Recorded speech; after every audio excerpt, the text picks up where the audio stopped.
most people will always refer to myself and Avtar as Darshan Singh's sons. In our mind, and we openly say this, in our mind, Dad's still around. If people are still remembering him all these years after he's gone, he's still around.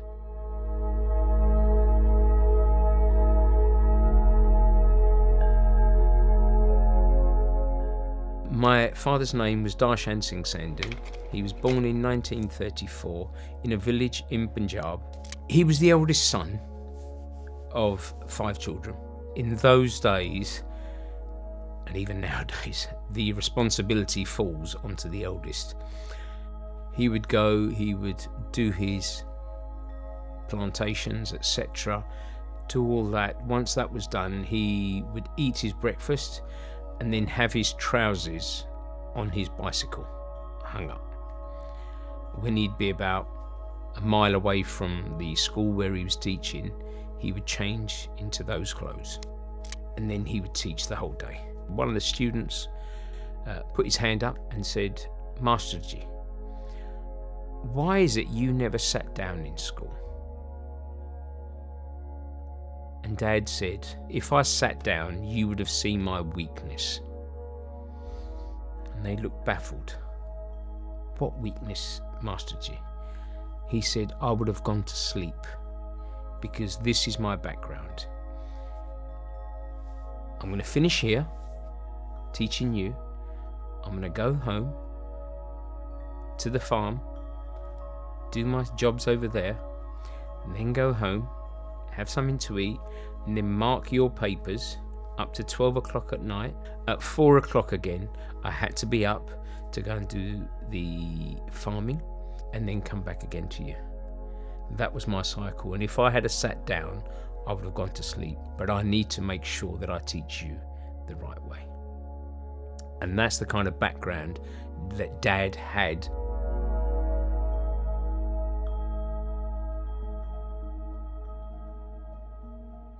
He moved to his auntie and uncle's house originally, but nobody knew he was coming, so he just turned up on the door. And the next morning he come out there and started walking, and he ended up at the Empire Paper Mills in Greenhithe. He got himself a job within 48 hours, if you wanted to say. The manager come out and he said, "Mr. Singh, what is it you can do?" And Dad said, "Well, I'll do any type of job that is required." And he said, "Right, okay." And then the next question was, "When can you start?" And Dad said, "I can start now." And then the next question was, "Where did you learn English?" And my father, in his eloquent way, he said, "I could teach you English," because he spoke the Queen's English. And from there, Dad just made that connection with the manager, and the manager gave him the better jobs, shall we say. There was quite a fair number of Punjabi members of the community working there at the time, and he felt embarrassed because if anyone knew him and of his family, because they were so highly regarded back in Punjab, and then here, him being a sweeper, he felt quite embarrassed by it. So he used to say that I'd sweep a little bit, and every time he'd see an Indian person in the distance, he'd throw the broom and just keep walking, and then after they'd passed, he'd pick the broom up. And I think it was something like 3 months this carried on for. He'd be throwing the broom and picking it up. And then soon after that, he realised, when he saw everyone else breaking out in a sweat, working round the clock, humping heavy things around, he realised that this is the easiest job that I've got. And then he said, I used to put the broom on my shoulder and walk around as though I owned the place, because, you know, wherever there was a bit of rubbish, he'd sweep it up. But they were the kind of sacrifices that our parents made in them days.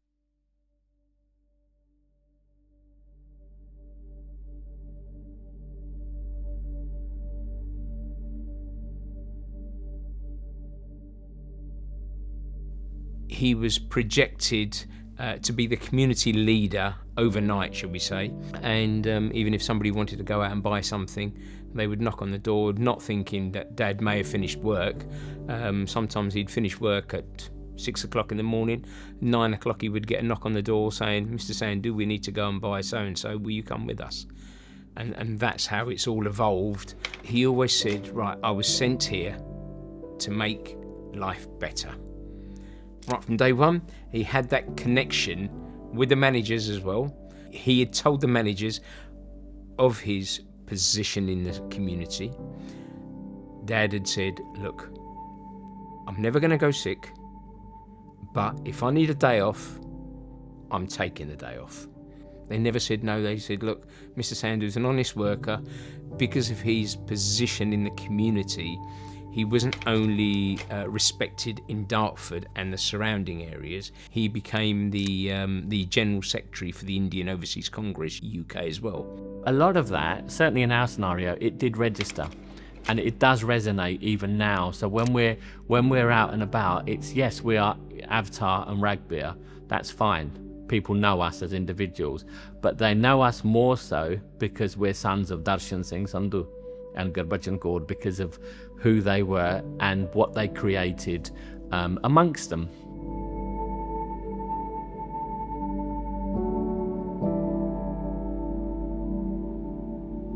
In 1998, he was awarded, or he was honoured by an MBE from Her Majesty for the services to the community of North West Kent.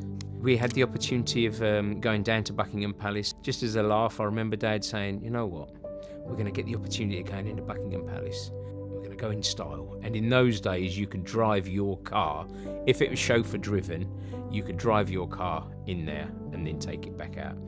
And I actually went out and bought a cap. So I was the chauffeur for the day. It was a fantastic opportunity, and I wish everybody could live through that kind of opportunity that we were given.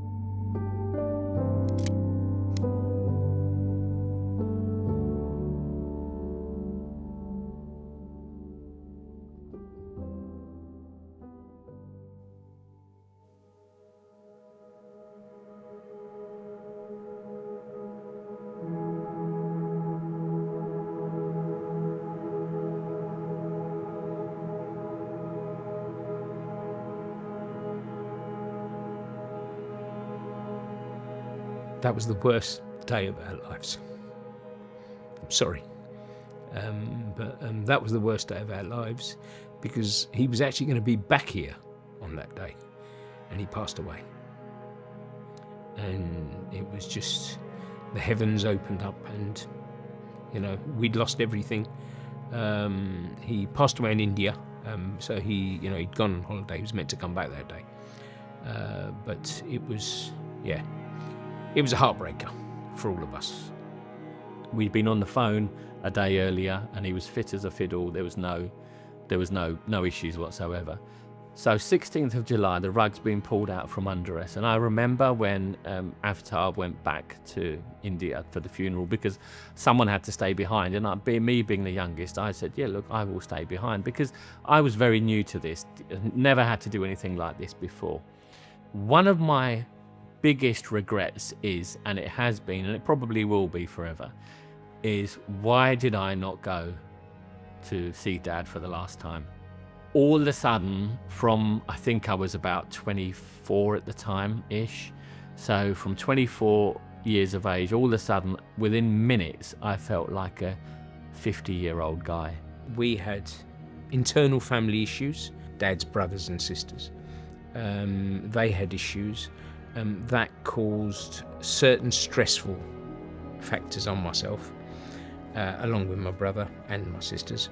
I felt it more because I was the eldest son.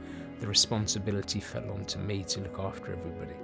I didn't say I was in depression, but you could feel it. My wife could see it, my mother could see it, my brother could see it, my children could see it, because I just want to be isolated all the time. What we did have all the way through this to help us with the pain and the journey was we had our mum. And our mum was like, I always refer to her as Margaret Thatcher without the English. Mum had that get up and go mentality. She would never let you get down.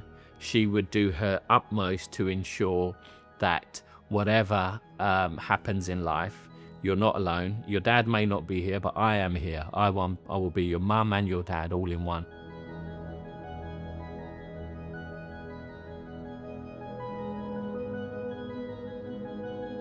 Dad always used to say, if we do good for others, the Almighty will always look down on you and give you the strength to get better, to do better things. I needed to follow on in our Father's footsteps, to make sure that our Father's name existed and didn't just die.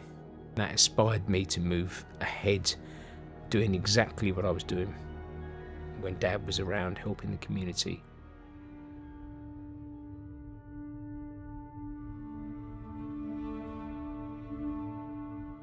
I actually became councillor. A week later, I think it was, I was awarded an honour by Her Majesty as well. I was offered an MBE. That just underlined the great work that our father did, our mother did, and that we were going to continue in the same field. And it just opened up a different horizon. We wanted to get involved in every aspect of the community. He would have been on cloud nine. He would have been on cloud nine completely. And even now, I still believe he's looking down on us. It's always in the back of my mind that how proud would Dad have been to know that we're both in them roles. That's one of my regrets, is had I been a councillor when Mum or Dad were alive, just that pat on the back. Well done, son, you've done it. I think would mean a great deal to both of us.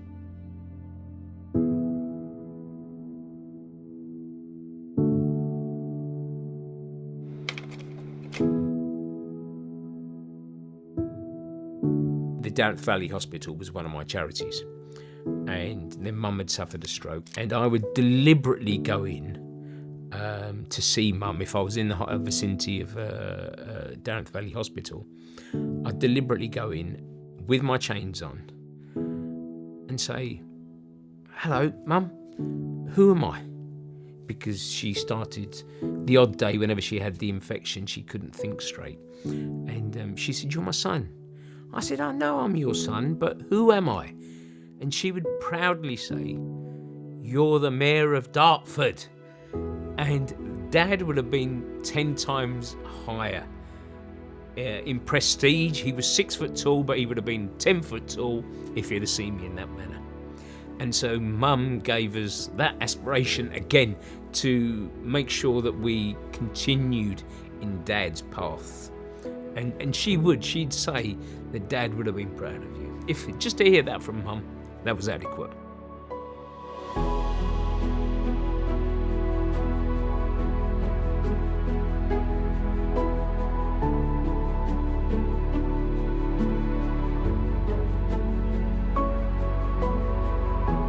For us as a family, it's a great achievement.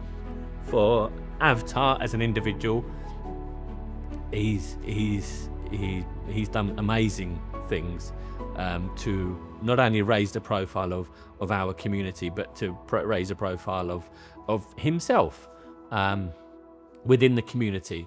And I think certainly if Mum and Dad were alive now, they would be on cloud nine. I'm sure they're up there looking down on us now, thinking the boys have done well. Knowing Dad, he's probably thinking the boys have done all right. Mum would probably be another one who would be, these are my boys, this is what they've done.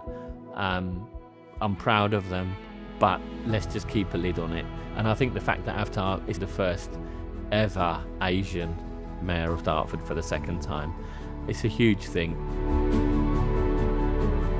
I remember when we were young, both brothers, and Dad would say, "Open my fist." It's hard to open a fist because you're clenching it. Yeah, and we'd say, "We can't do it." And then he'd open his hand and say, "Right, now twist my finger."